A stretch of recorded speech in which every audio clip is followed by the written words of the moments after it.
Muito bom, muito bom. Você pode aplaudir os nossos voluntários mais uma vez.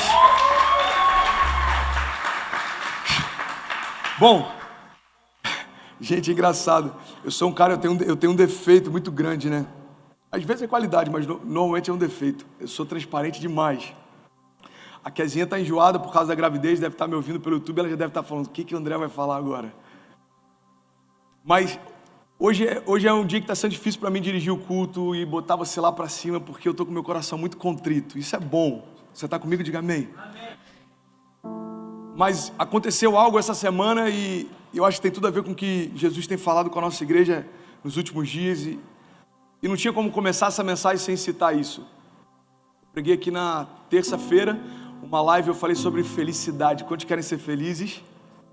5 pessoas querem ser felizes, misericórdia, eu preciso orar por você. Sangue de Jesus tem poder, irmão. Eu acho que você estava distraído, deixa eu perguntar de novo. Quantos querem ser felizes? A gente fez uma live sobre felicidade, tinha 1000 e poucas pessoas simultaneamente acompanhando pelo YouTube, pessoas de vários lugares do mundo. Cara, Deus invadiu esse lugar de uma forma.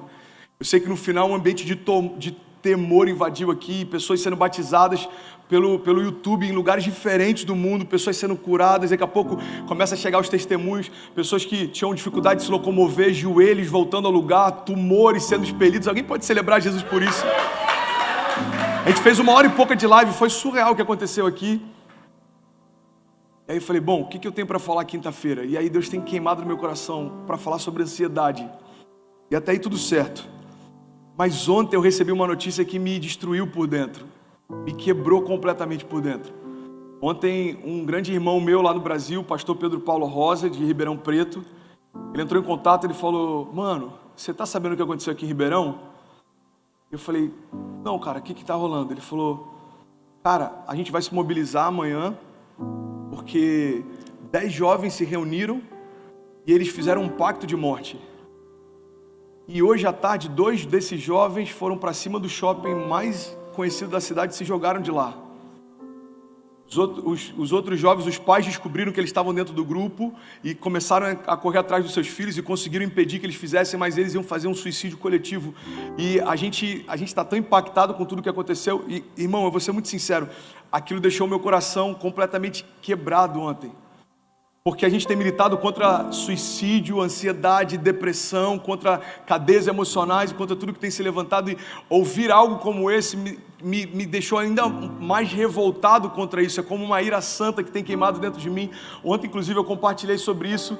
E eu compartilhei publicamente. Eu comprei a briga contra a depressão e a ansiedade. A gente não vai perder pessoas enquanto a gente se posicionar e a gente entender que isso não é o projeto de Deus para nós. Você está comigo? Não é um projeto de Deus para nós ver pessoas desistindo de viver. O que Deus nos chamou a fazer é compartilhar a vida. E não é normal, irmão, 2 jovens tirarem a própria vida. E eu queria que você entendesse que nesse exato momento, a igreja local lá em Ribeirão Preto, nesse exato momento, enquanto a gente está aqui, eles estão reunidos em torno do shopping. Todas as igrejas da cidade se reuniram e eles nesse exato momento estão fazendo uma intercessão silenciosa. Eles colocaram um esparadrapo na boca deles, escrito vida. E eles estão em silêncio, clamando para que Deus faça algo na cidade. Eu queria te convidar a fazer parte dessa intercessão. Você está junto comigo? Amém? Eu queria te convidar a ficar de pé.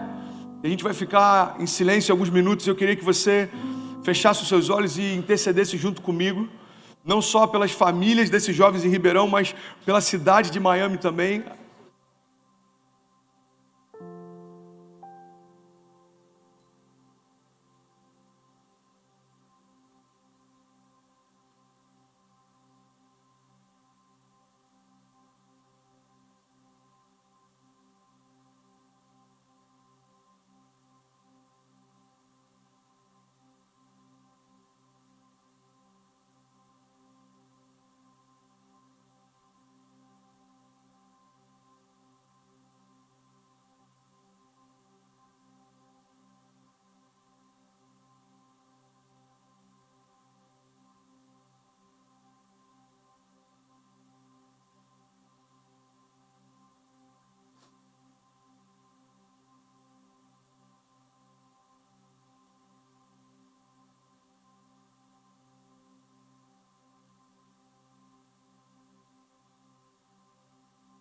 Aleluia.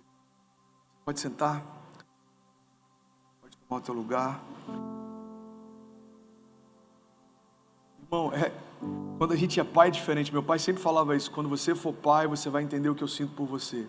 Eu sempre achei que isso era um sermão de pai, até que eu me tornei pai.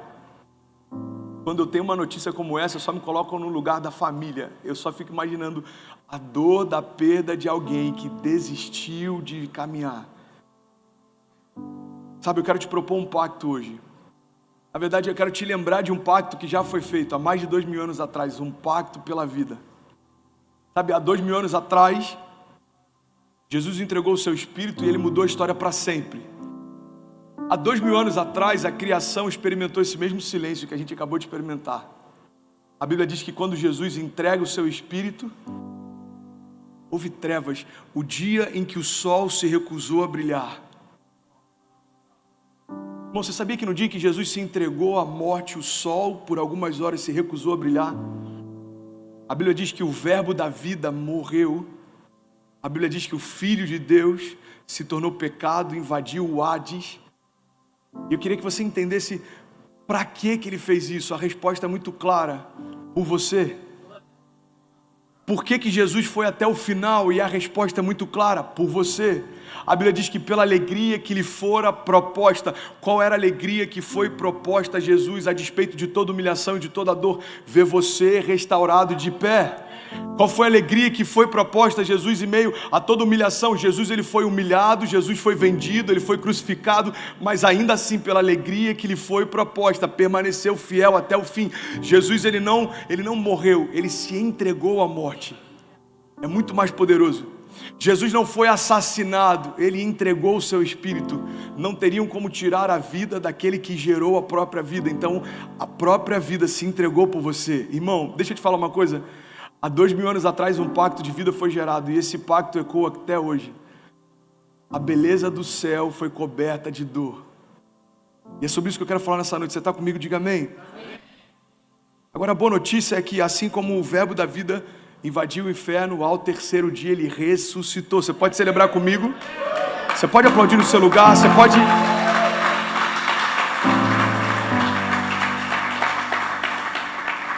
Sabe, eu estava pesquisando essa semana e esse assunto tem falado muito comigo a respeito de felicidade.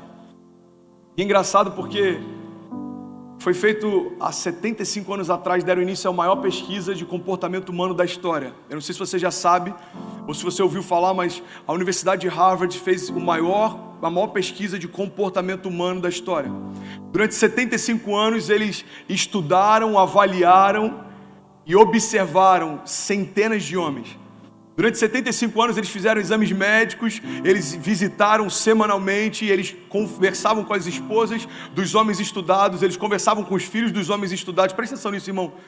Durante 75 anos eles acompanharam jovens de classe média alta e alguns jovens que eram muito pobres da região de Boston na época da década de 30.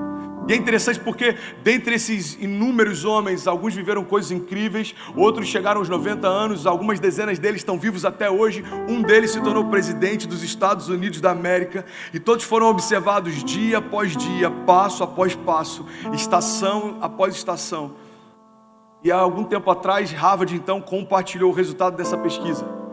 E é muito louco porque a resposta que Harvard encontrou já está na Bíblia há milhares de anos. Já está na palavra há séculos, há gerações. E é interessante porque eu falei sobre isso na live de terça, sem saber que a resposta tinha sido comprovada cientificamente. Eu quero falar sobre isso hoje. Você está comigo ainda? Diga amém. Sabe, depois de estudar esses homens, eles descobriram que o segredo da felicidade... Alguém quer saber qual que é o segredo da felicidade? Amém. Vamos junto comigo aí, Dani, pelo amor de Deus. Eu preciso receber uma porção, cara. Eu estou muito quebrantado. Irmão, a gente perdeu alguém que a gente amava muito antes de começar essa igreja. Ele era voluntário na nossa igreja do Rio.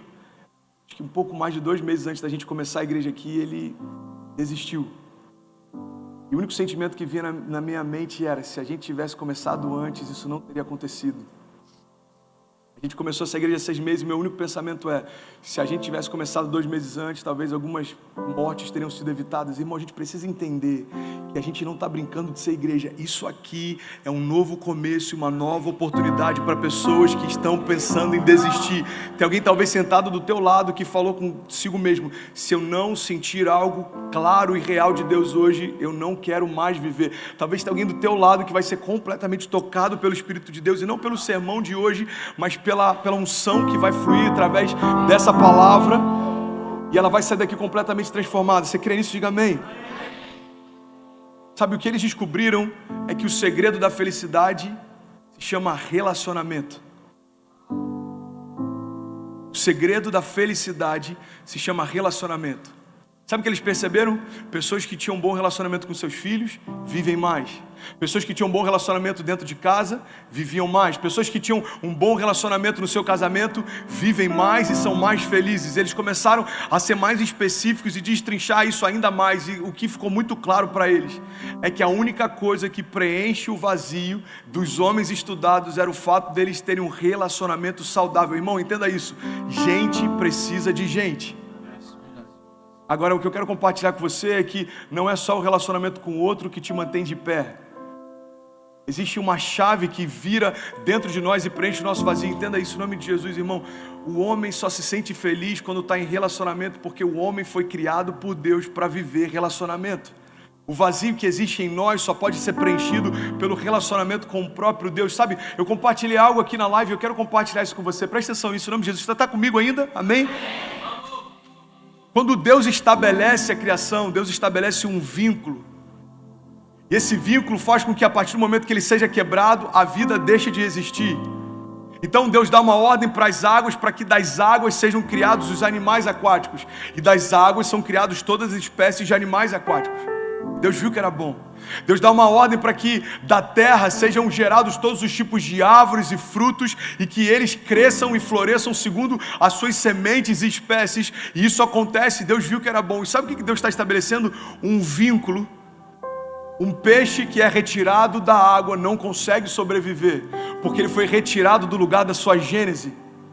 Uma árvore que é retirada do solo não consegue sobreviver, por mais que as folhas continuem aparentemente verde por algum tempo, mas ela não consegue mais frutificar. Por quê? Porque ela foi retirada da sua gênese. Assim é a criação. Irmão, quando Deus cria o homem, a Bíblia diz que Deus pega o homem do pó da terra e sopra sobre ele o seu espírito. Lá no original a Bíblia diz que Deus então faz o homem do pó da terra e sopra sobre ele Zoe. Zoe significa a própria vida de Deus. Entenda isso em nome de Jesus. Deus soprou a própria vida dele no interior da criação. O que Deus está fazendo é estabelecendo um vínculo. Você foi gerado em mim, e se você estiver fora de mim, é impossível viver. Entenda isso em nome de Jesus. Eu queria fazer algo hoje, mas eu fiquei conversando com a minha cunhada. Eu falei, Rebeca, eu quero fazer algo hoje, mas eu acho que isso vai chocar muito o pessoal. Não é nada demais, mas sempre tem um hater que está doido para você dar um mole e tentar te criticar. Eu falei, Rebeca, sabe o que era a minha vontade hoje? Era pegar uma mesa bem grande, colocar no palco, pegar um peixe, sabe aquele peixe dourado? Aquele king, e retirar ele e colocar por alguns segundos em cima da mesa. Sabe o que ia acontecer? Você ia começar a ficar angustiado vendo esse peixe se debatendo. Talvez alguns iam ficar irritados comigo, talvez alguns iam ficar até chateados, alguns se levantariam, talvez alguém protestaria, talvez pela internet alguma coisa aconteceria, isso ia ecoar. Mas sabe o que é interessante? Essa mesma angústia que você sente em ver um peixe fora d'água por alguns segundos,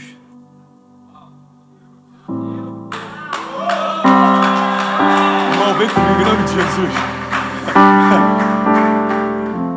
Essa mesma angústia é a angústia que Deus sentiu em ver você ausente da única coisa que te mantém vivo.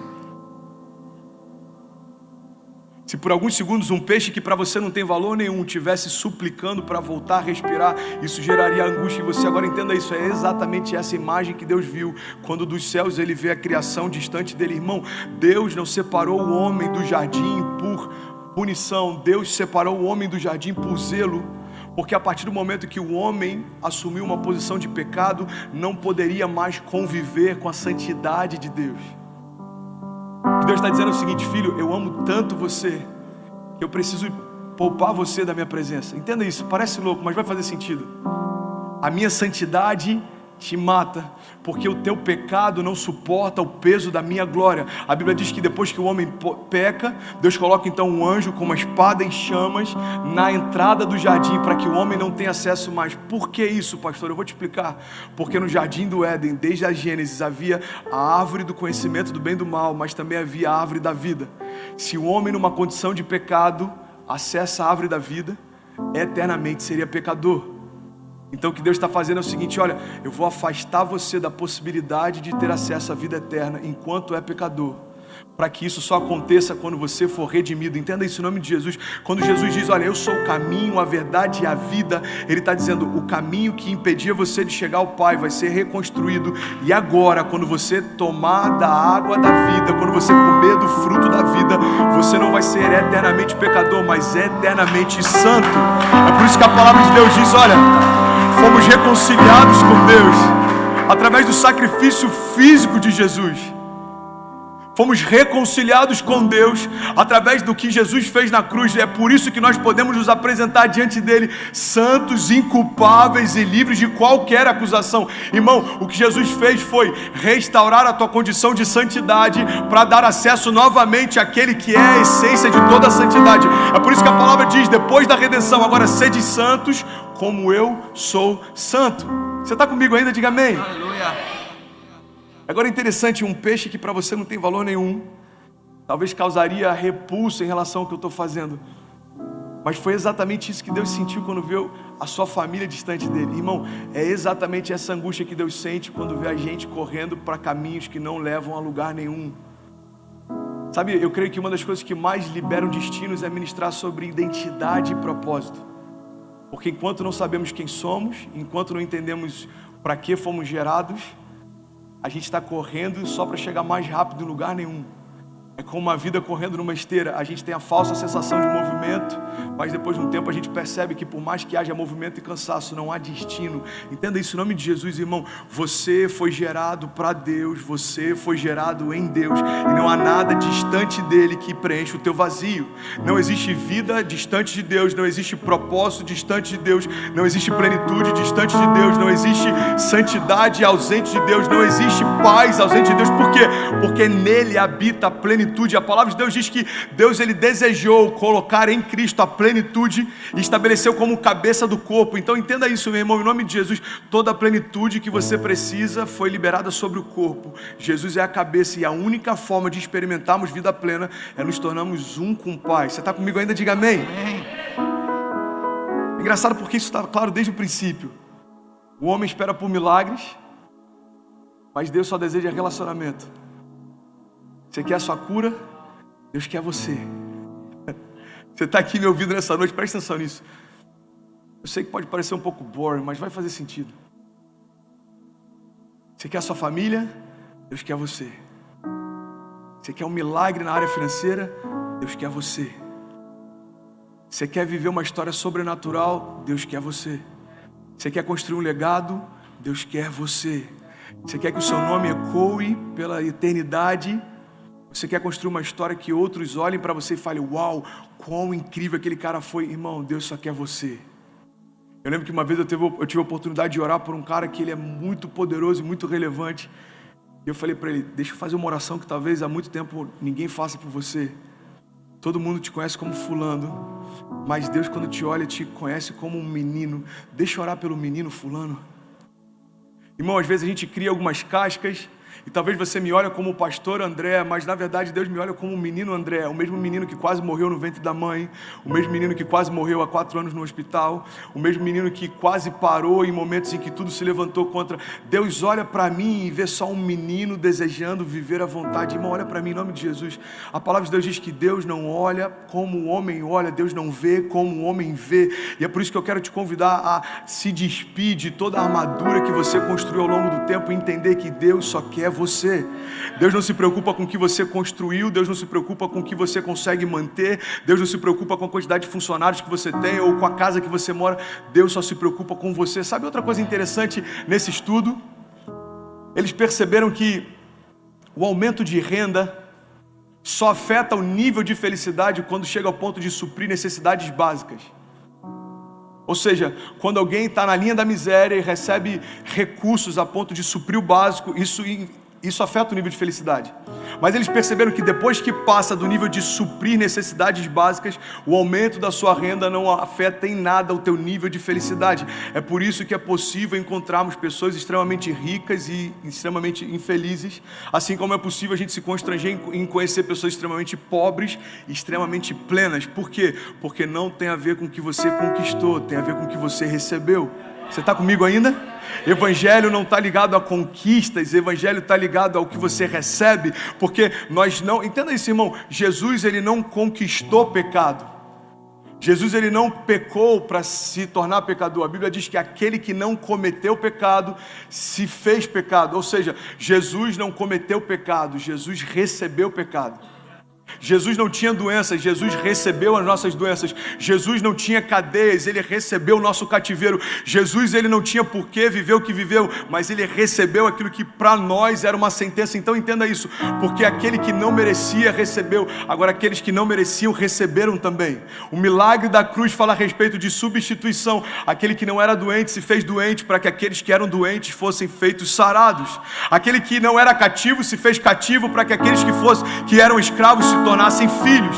Aquele que não tinha do que se vergonhar se fez vergonha para que aqueles que antes caminhavam no caminho de vergonha experimentassem agora a dupla honra de Deus. Aquele que tinha um destino eterno abriu mão do seu destino para que aqueles que estavam em confusão tivessem agora um lugar para onde ir, uma morada onde se abrigar. Jesus disse: olha, eu estou voltando para o Pai para construir as moradas, porque se assim não fosse eu não teria dito. Ele diz: olha, fica tranquilo, porque quando vocês se juntarem a nós, o seu lugar vai estar reservado lá. E, irmão, entenda isso, aquele que construiu moradas eternas nasceu num lugar emprestado. Aquele que construiu moradas eternas foi sepultado num túmulo emprestado. O tempo inteiro Jesus está deixando claro que Ele foi aos extremos. Aquele que tinha toda a glória abriu mão de toda ela. Aquele que tinha tudo que a gente recebe depois da cruz abriu mão de tudo isso na cruz. Deixa eu te falar uma coisa, Jesus não foi poupado na cruz. Não chegou no momento em que Jesus, não foi como Abraão e seu filho, não chegou no momento em que Jesus, quando estava lá no final, Deus falou: ok, isso já me satisfez. A Bíblia diz que os homens começaram a caluniar Jesus, dizendo: ei, se você é o rei dos judeus, por que você não salva a si mesmo? Se você é quem você diz que é, por que você não salva a si mesmo? Você sabe por que Jesus não foi poupado da cruz? Porque Jesus precisava morrer naquela cruz. A Bíblia diz: maldito é todo aquele colocado sobre o madeiro. Entenda isso em nome de Jesus. Não existe redenção se não houver morte para aquilo que nos tornamos. Só dá para nascer o novo de Deus quando a gente se despide daquilo que a gente se tornou. Só dá para nascer milagres quando a gente se despide de tudo aquilo que é gerado na força do nosso braço. Só dá para nascer a paz que excede todo entendimento quando a gente se despide do direito de tentar entender. Só dá para nascer aquilo que é sobrenatural quando a gente se despide da tentativa de fazer tudo no natural.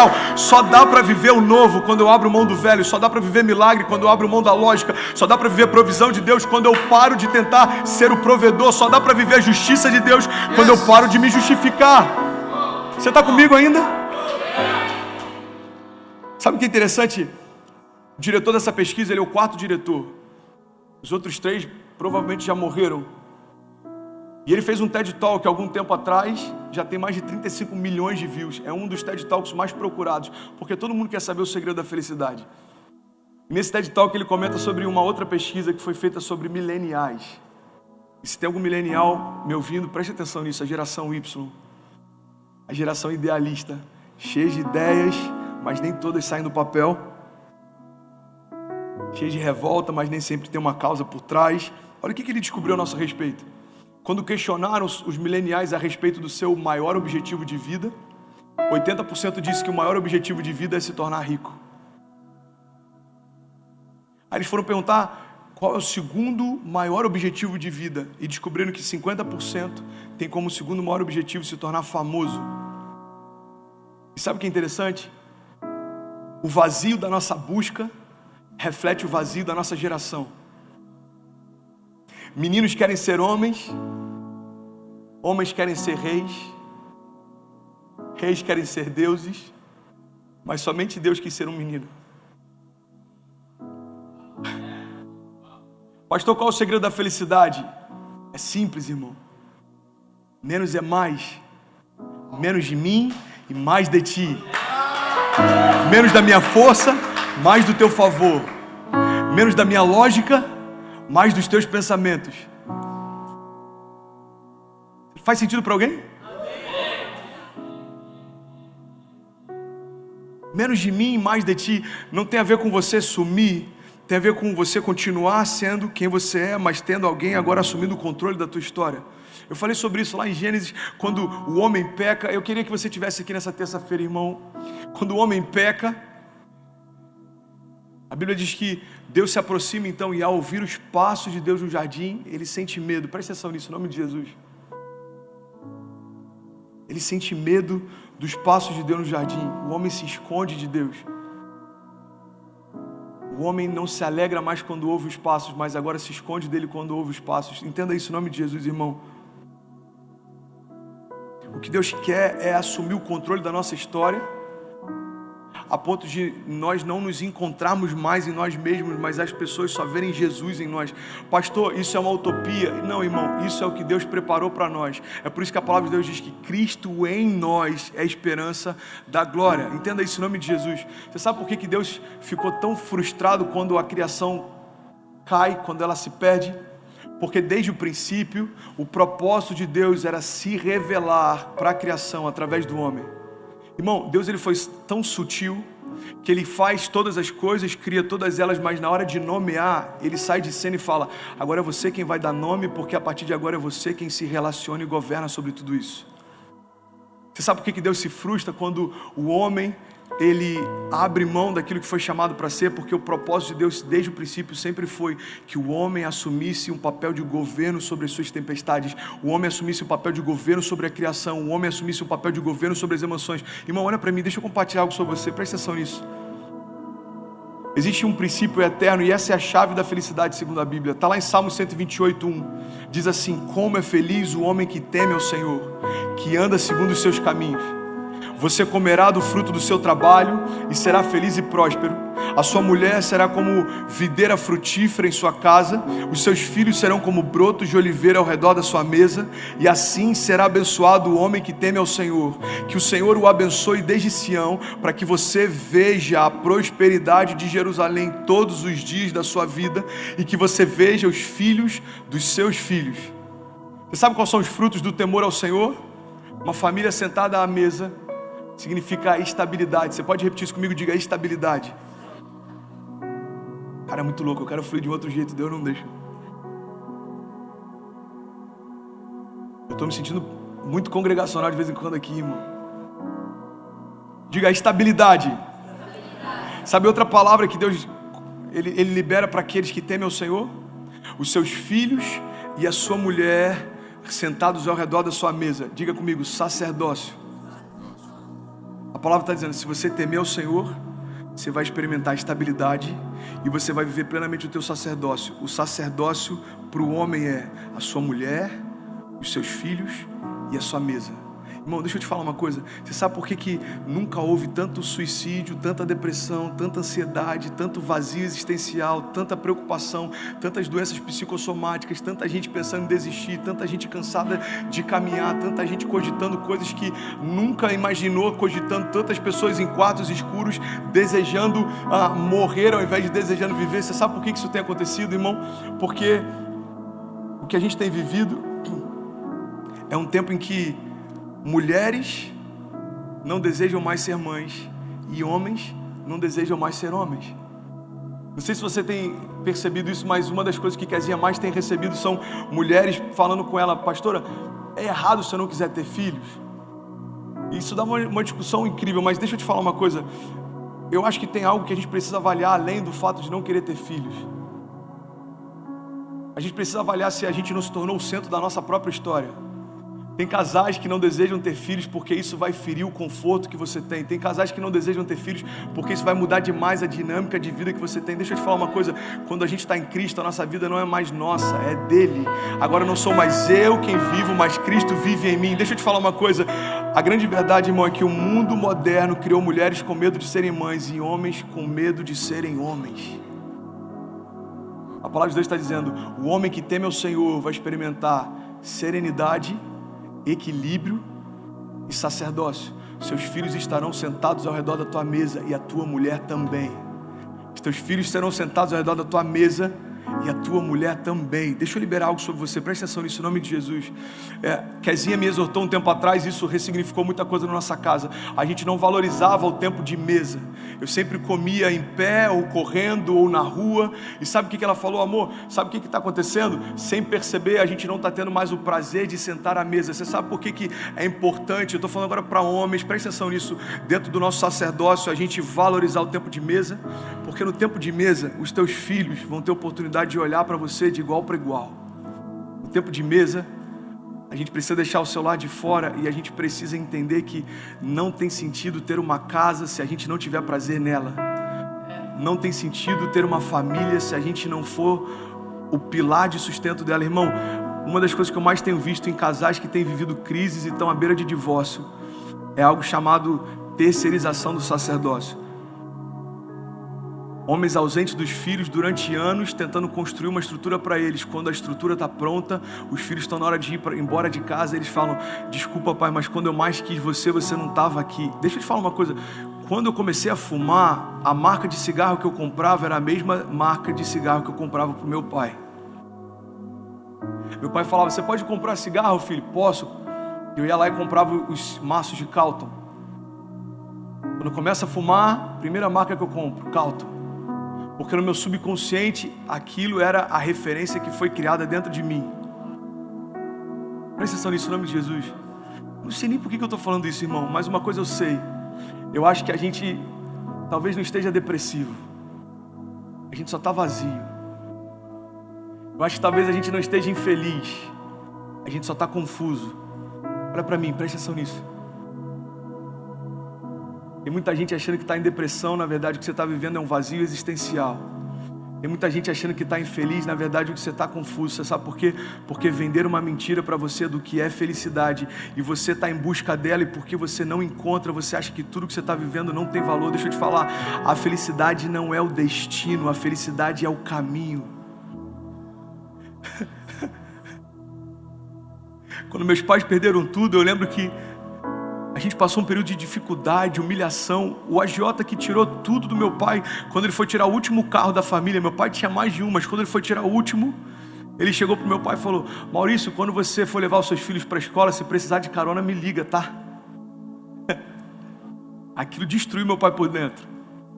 A gente perdeu tudo, a gente perdeu honra, a gente perdeu casa, a gente perdeu sítio, a gente perdeu... Entenda isso, mas sabe o que a gente não perdeu? A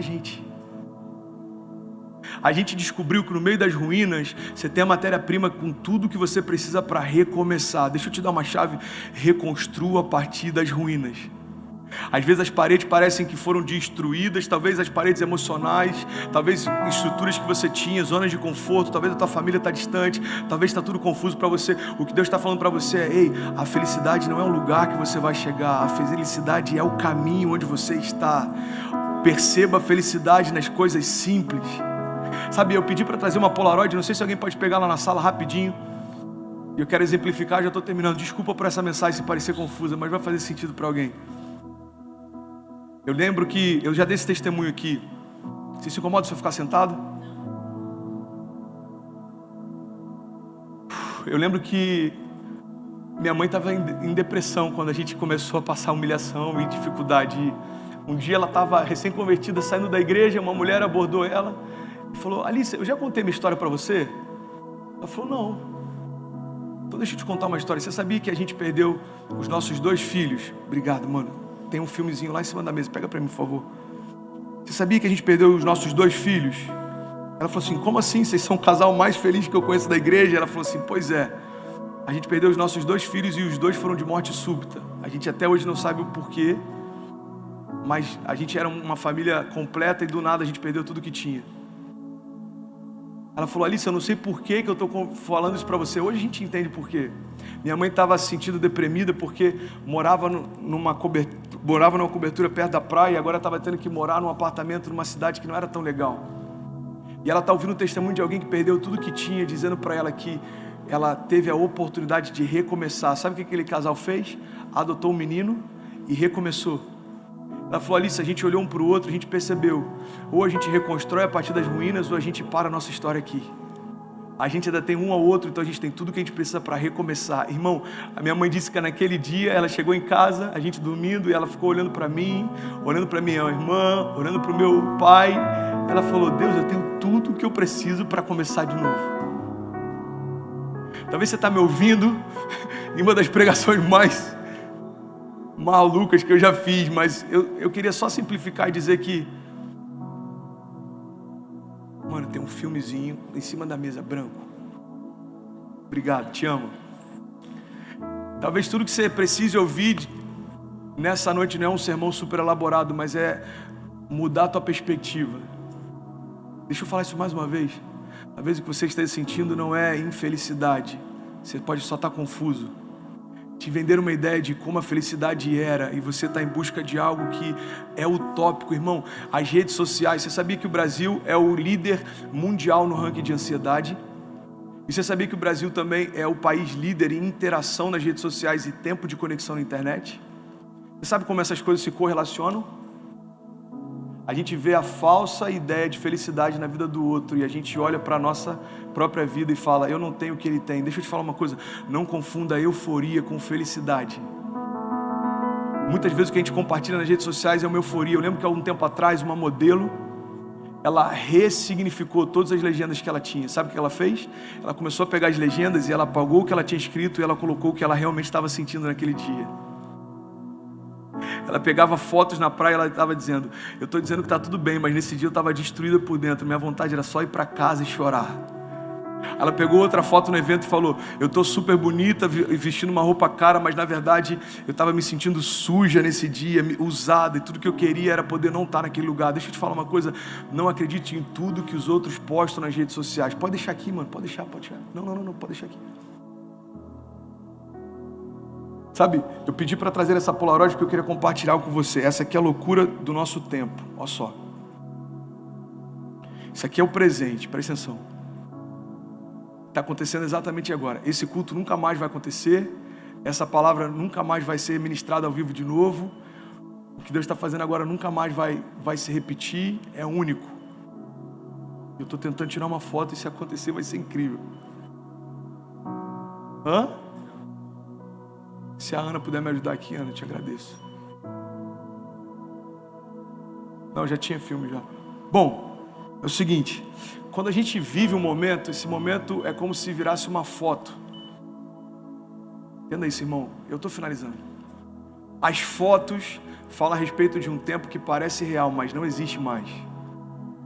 Isso é o passado. Depressão normalmente é a expressão do excesso de passado. Pode ser confundido com nostalgia. É a falsa ideia de que o que eu já vivi um dia é melhor do que eu estou vivendo hoje. Você está comigo? Faz sentido para alguém? Isso é depressão. É olhar para uma foto antiga e você saber que esse tempo existiu. O problema é quando você quer viver num tempo que não existe mais. Presta atenção nisso, em nome de Jesus. A vida que você tinha no Brasil, a história que você tinha no Brasil, as coisas que você viveu há 10 anos atrás, a empresa que você tinha não tem mais, o relacionamento que você tinha não tem mais. Entenda isso em nome de Jesus. Você está preso num tempo que não existe mais. Isso é ilusão. O ser humano se move por duas dinâmicas: memória ou imaginação. É por isso que a crise da nossa geração é depressão ou ansiedade, porque ou estamos presos no passado ou a gente está preso no futuro. E qual que é o problema do futuro? Assim como o passado é como uma foto antiga que lembra de algo que viveu, mas que não existe mais, o futuro é como uma foto em branco. A gente está tentando viver num tempo que ainda não existe também. Por que a nossa geração é a geração mais ansiosa que já existiu?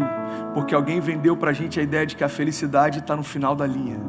Alguém vendeu pra gente a ideia de que a felicidade está naquela casa, está naquela empresa. está naquele valor mensal. Alguém vendeu para a gente a felicidade, a ideia de que a felicidade está no segundo filho, e se ele não vier, talvez a gente não se sinta tão feliz assim. Alguém vendeu a ideia para a gente que a felicidade está no casal, e se você tiver 2 filhos homens, talvez você não vai se sentir tão completo assim. Alguém vendeu para a gente padrões de felicidade. Deixa eu te falar uma coisa, eu acredito com toda a minha convicção que grande parte daquilo que a minha geração chama de infelicidade nada mais é do que confusão.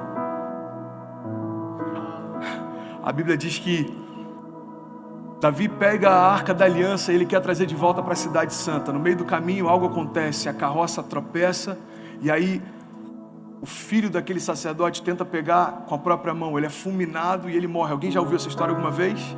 Olha que interessante, presta atenção nisso. A gente olha aquilo que aconteceu, a gente fala, cara, por que ele fez isso? Mas eu tenho um entendimento, não está na Bíblia, eu só estou aqui conjecturando. Eu acredito, irmão, a Bíblia diz que aquela arca permaneceu na casa do pai dele por anos e anos e anos e anos. Eu consigo imaginar na primeira semana que a arca de Deus chegou na casa dele. Deve ter sido um fenômeno. Eu não dormiria por dias. A Arca da Aliança, aquilo que carrega a glória manifesta de Deus, está na minha casa, irmão, por dias. Imagina ele sem dormir, imagina a notícia se espalhando. A Arca da Aliança está na casa de fulano, a Arca da Aliança está na casa do Antônio, a Arca da Aliança está na casa do André. Agora o que acontece é que passa 1 ano, 2 anos, 5 anos, 10 anos, e talvez aquilo que um dia foi sacro, depois de um tempo se tornou estético. Presta atenção nisso, irmão. A presença de Deus naquela casa, talvez e só talvez, tenha se tornado banal demais, a ponto de, quando está a ponto de cair a arca, o homem tenta segurar.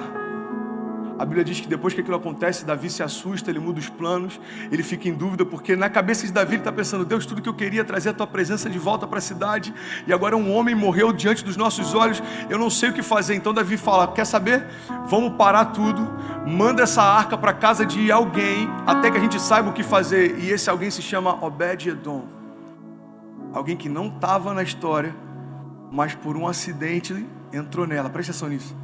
A Bíblia diz que quando a Arca da Aliança vai para a casa de Obed-Edom, tudo começa a prosperar, tudo começa a frutificar, tudo começa a florescer. Então chega a notícia para o rei, alguns meses depois, se eu não me engano 3, e dizem, rei, tudo que Obed-Edom tem prospera, tudo que Obed-Edom faz vai bem.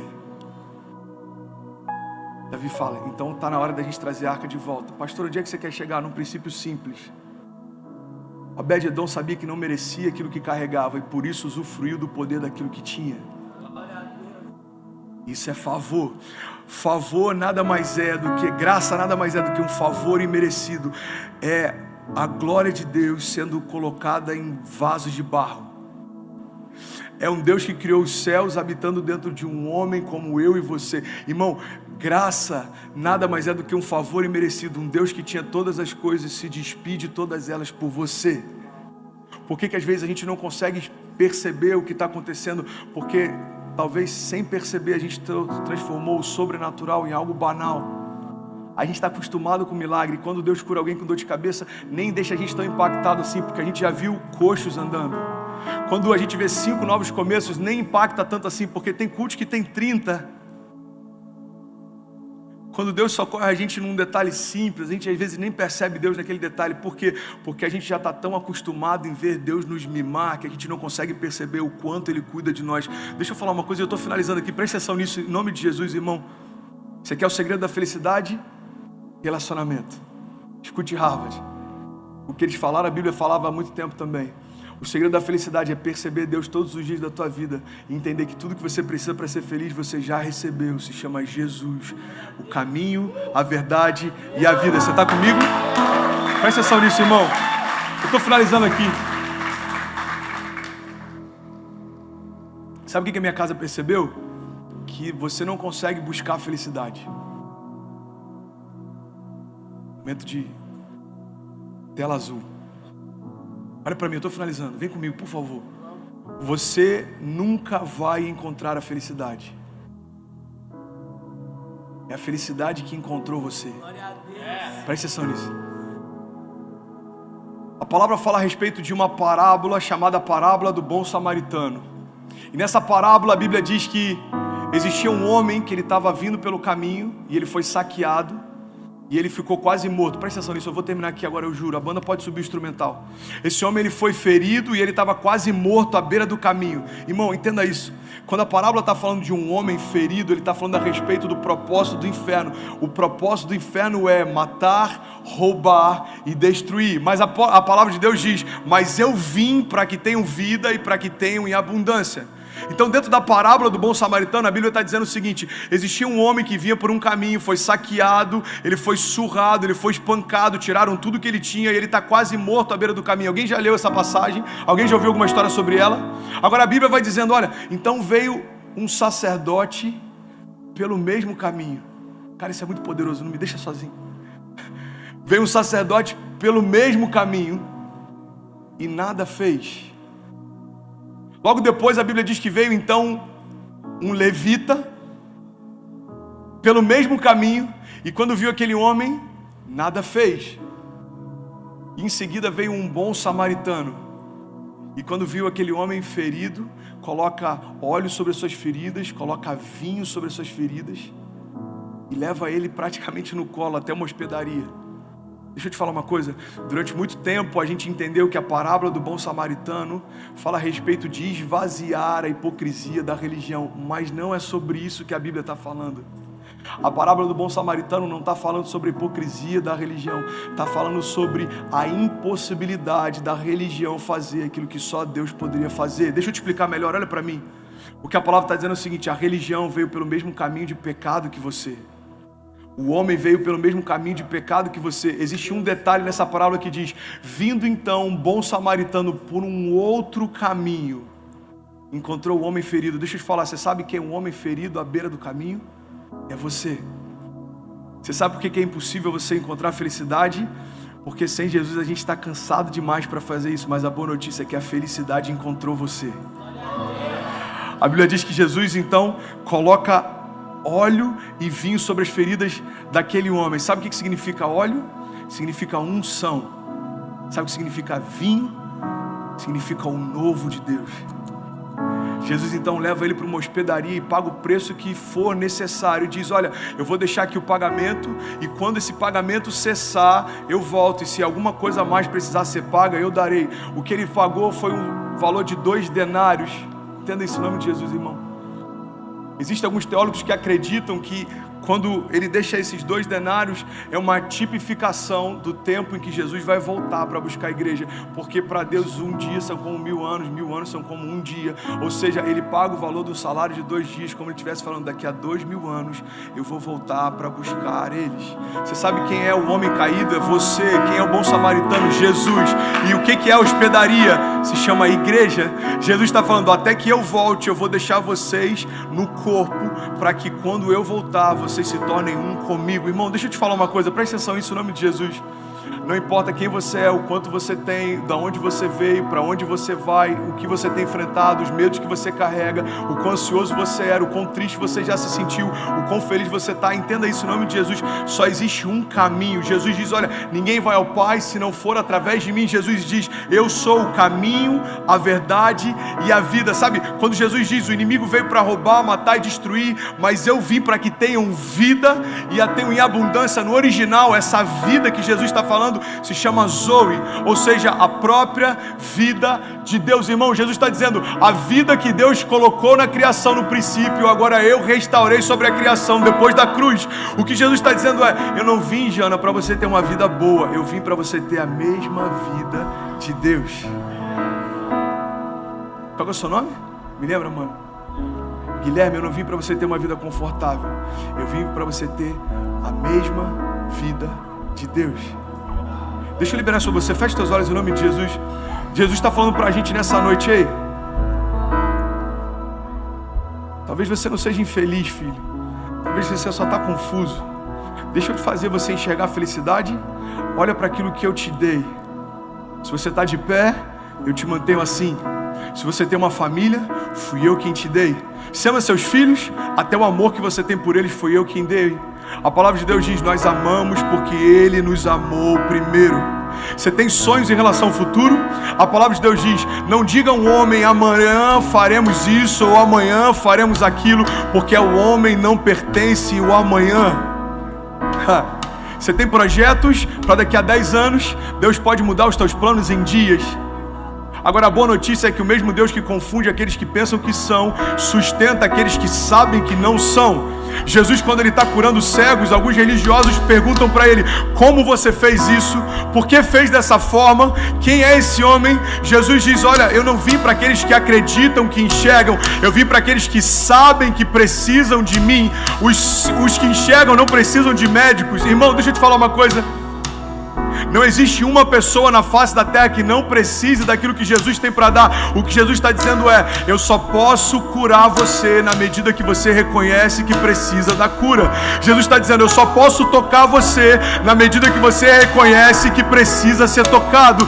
Jesus está dizendo: eu só posso preencher você na medida que você reconhece o quanto está vazio. Jesus está dizendo: eu só posso liberar o teu destino na medida que você reconhece que sem mim nada podeis fazer. Jesus está dizendo: eu só posso acalmar sua tempestade quando você perceber que a tempestade sou eu, a porta aberta sou eu e a fechada também. Jesus está dizendo: ei, eu só posso ressignificar os seus pensamentos quando você deixar eu esvaziar você dos seus.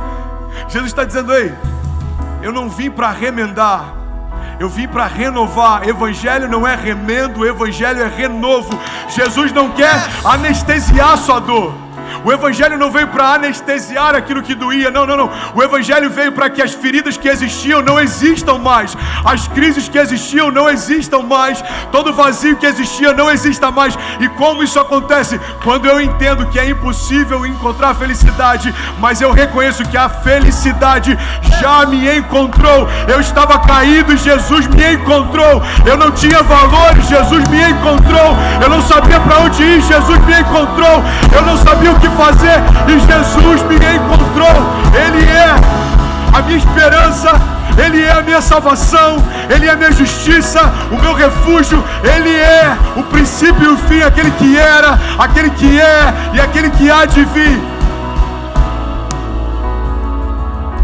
Eu quero orar por você, eu quero declarar: não importa se existe alguma ruína ao teu redor, algum vazio existencial, não importa se você está cansado, pensando em desistir, ou se você está eufórico, vivendo o melhor momento da tua vida. O que eu vim te dizer é o seguinte: só existe um caminho, só existe uma verdade, só existe um Deus. E eu quero te convidar em nome de Jesus a abrir mão e se despedir de tudo aquilo que se tornou pesado ao longo da caminhada, para você receber a partir de hoje o renovo que vem dos céus. A palavra de Deus está dizendo: aquietai-vos e sabei que eu sou Deus.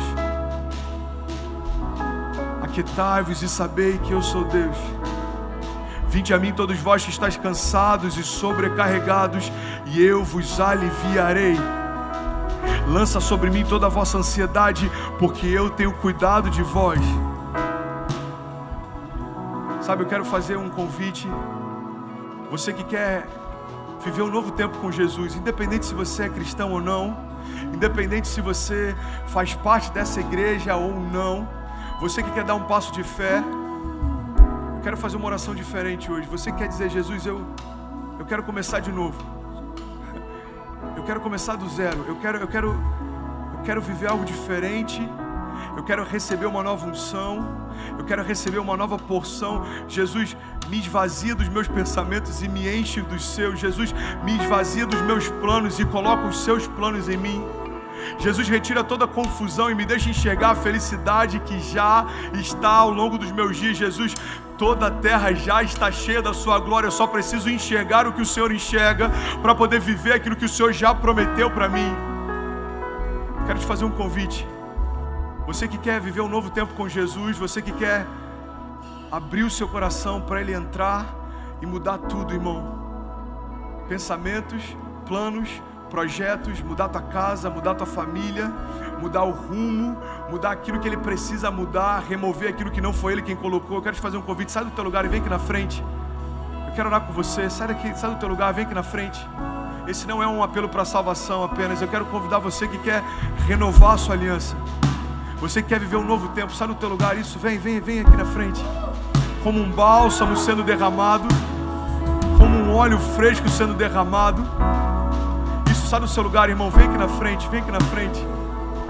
Isso.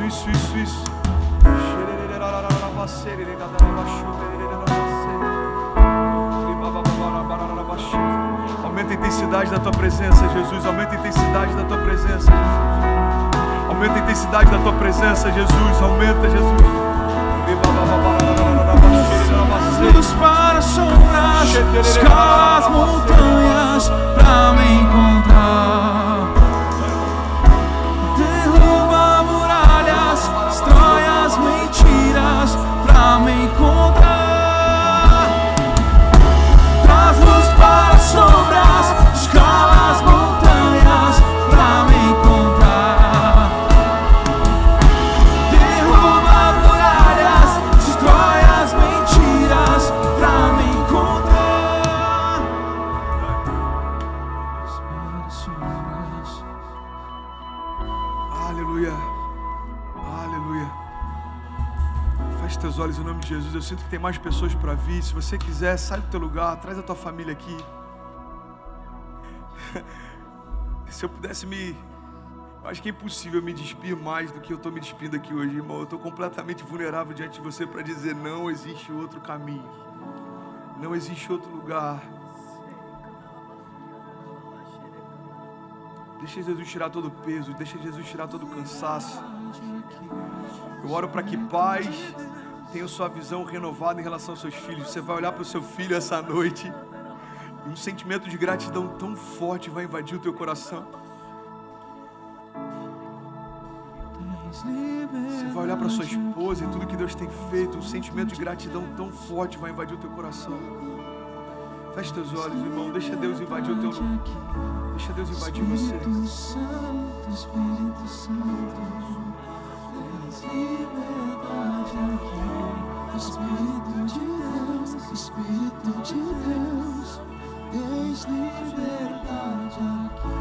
Espírito Santo, Espírito Santo, tens liberdade aqui.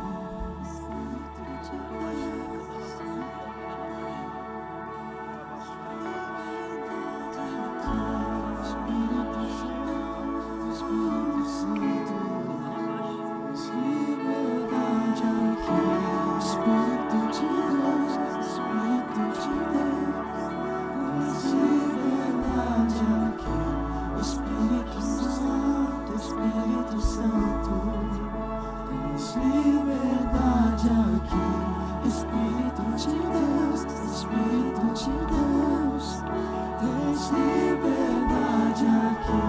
Espírito Santo, Espírito Santo, tens liberdade aqui.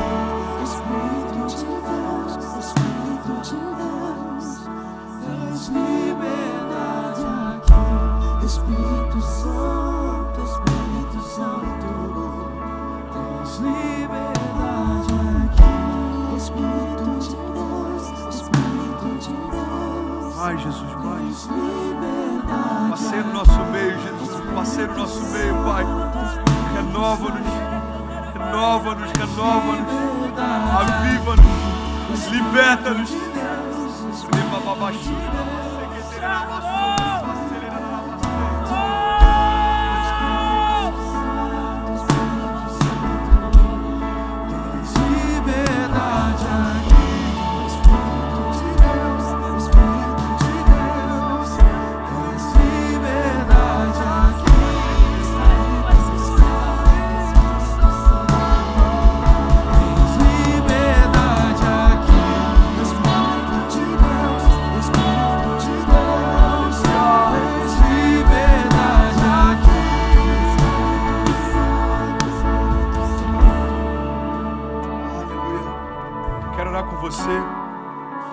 Sabe, Deus está dizendo para algumas pessoas nessa noite: sabe essa foto em branco? Está dizendo: filho, fique em paz. Mesmo Deus que desenhou a redenção, escreveu o teu futuro também. Não há uma folha que cai da árvore sem que haja a autorização dele. Não há um fio de cabelo que você tenha que ele não saiba. Deus sabe quem você é. E ainda assim ele desejou você. Deus desejou você, Deus desenhou você, Deus te entregou por você. Por isso que Romanos diz: não há nada capaz de nos separar desse amor, nem a morte, nem a vida, nem anjos, nem principados, nem o presente, nem o porvir, nem a altura, nem profundidade, nem qualquer outra coisa na criação é capaz de nos separar do amor de Deus que está em Cristo Jesus. Você foi comprado pelo sangue do Cordeiro e ponto. Feche teus olhos em nome de Jesus, coloca a mão no seu coração. Obrigado, Jesus, obrigado, Jesus, obrigado, Jesus. Obrigado, Jesus. Eu oro por cadeias emocionais sendo quebradas. Cadeias emocionais sendo quebradas. Cadeias emocionais sendo quebradas. Se você tiver vontade de chorar, chore. Se você tiver vontade de falar algo, fale. Você está no lugar mais seguro que você podia estar. Sei que só está visitando a gente, desculpa, pode parecer estranho para você, mas a gente não está brincando de ser igreja. Deus quer fazer algo aqui, irmão. Deus quer fazer algo aqui, irmão. Deus quer fazer algo aqui. A Bíblia fala de um paralítico que tinha amigos. E esses amigos viram que a casa estava cheia e que era impossível entrar. Eles abriram um espaço no telhado porque tinham uma convicção: se Jesus apenas tocar, ele será curado. A Bíblia fala de uma mulher que há anos tinha um fluxo de sangue. Ela era considerada suja, mas ela sabia: se eu apenas tocar na orla das suas vestes, eu serei sarado. Eu quero te lembrar que Jesus, ele está aqui, irmão, passeando no nosso meio. E a pergunta que ele está fazendo é: o que queres que eu te faça? Esse é o seu momento, irmão. Jesus está aqui perguntando: ei, filho, o que queres que eu te faça? O que queres que eu te faça? O que queres que eu te faça? Para o enfermo, Jesus está dizendo: muito prazer, eu sou a tua cura. Para o cativo, Jesus está dizendo: muito prazer, eu sou a sua liberdade. Para aqueles que estavam se sentindo vazios, Jesus está falando: muito prazer, eu sou aquele que enche todas as coisas. Para aqueles que estavam mornos, Jesus está dizendo: muito prazer, eu sou aquele que vai aquecer o teu coração, e o fogo queimará sobre o altar e ele não se apagará.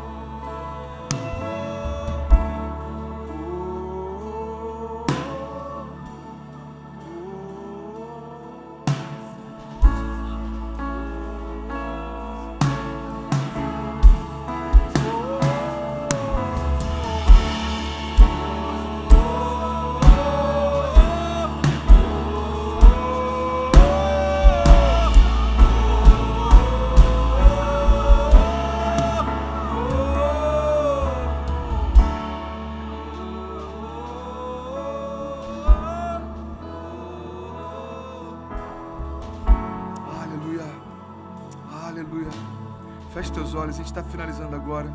Declare comigo e diga: Jesus, eu recebo hoje uma nova chance, novas vestes, uma nova unção para viver um novo tempo. Diga: Jesus, eu abro o meu coração para você entrar e nunca mais sair. Diga: eu dou uma ordem. Todo pensamento que não vem de Deus, sai agora. Diga: todo desânimo e todo cansaço, sai agora. Diga: se em algum momento eu pensei em desistir, diga: hoje eu declaro para o céu ouvir, para a terra ouvir e para o inferno ouvir. Diga que começam hoje os melhores dias da minha vida, em nome de Jesus. Diga: eu recebo a paz que excede todo entendimento. Diga: eu vou dormir como nunca antes. Diga: eu vou sonhar como nunca antes. Diga: eu vou viver milagres como nunca antes. Diga: porque não sou mais eu quem vive, mas Cristo vive em mim. Em nome de Jesus. Amém e amém. Você pode levantar suas mãos o mais alto que você puder. Você pode dar um grito de louvor no seu lugar. Você pode dar um brado de liberdade. Você que crê que tem milagres sendo gerados hoje diante dos seus olhos, você pode dar um grito no seu lugar. Você que crê que o pecado, o cansaço, a depressão, a ansiedade estão sendo envergonhados, você pode fazer barulho.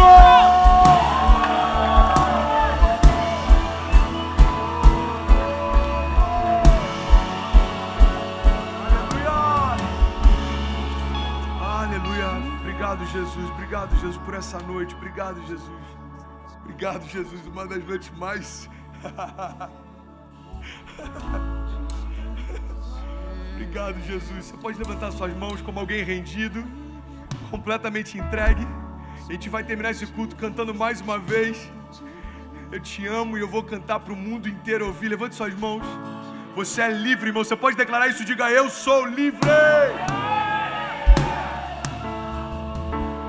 Eu te amo e vou gritar pro mundo inteiro ouvir. Te amo, te amo, te amo. Levante suas mãos. Declare: eu te amo e vou gritar pro mundo inteiro ouvir. Te amo, te amo. Pega a tua voz, declara na Lagoinha: eu te amo. Eu te amo e vou gritar pro mundo inteiro ouvir. Te amo, te amo. declare: Eu te amo e vou gritar pro mundo inteiro ouvir. Te amo, declare, diga: eu te amo e vou.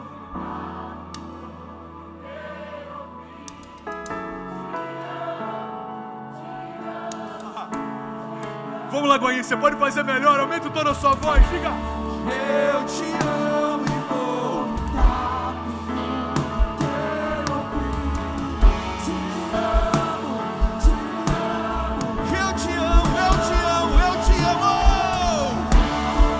Eu te amo e vou gritar pro mundo inteiro ouvir.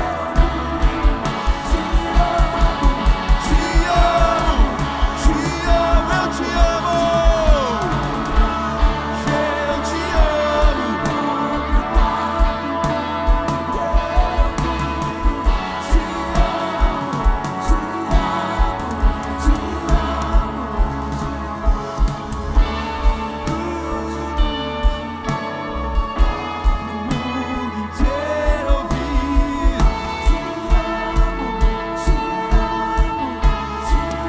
só as vozes agora, só as vozes. Declare: Eu te amo e vou.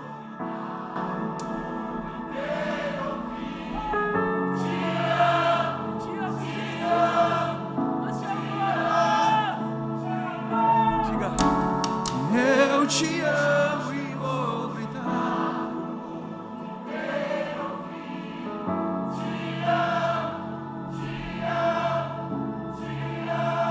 aleluia. Você pode aplaudir ele no seu lugar. Aplauda Jesus. Aplauda o mais forte que você puder. Aleluia. Gente, de verdade, eu queria pedir desculpa por quebrar alguns protocolos. Quem é do time sabe o quanto eu sou zeloso para que a gente construa uma igreja evangelística. E eu estou o tempo inteiro tentando resistir e falar: Jesus, eu quero pregar de uma forma que não pareça crente pregando. Faz sentido para alguém? Quem me conhece sabe.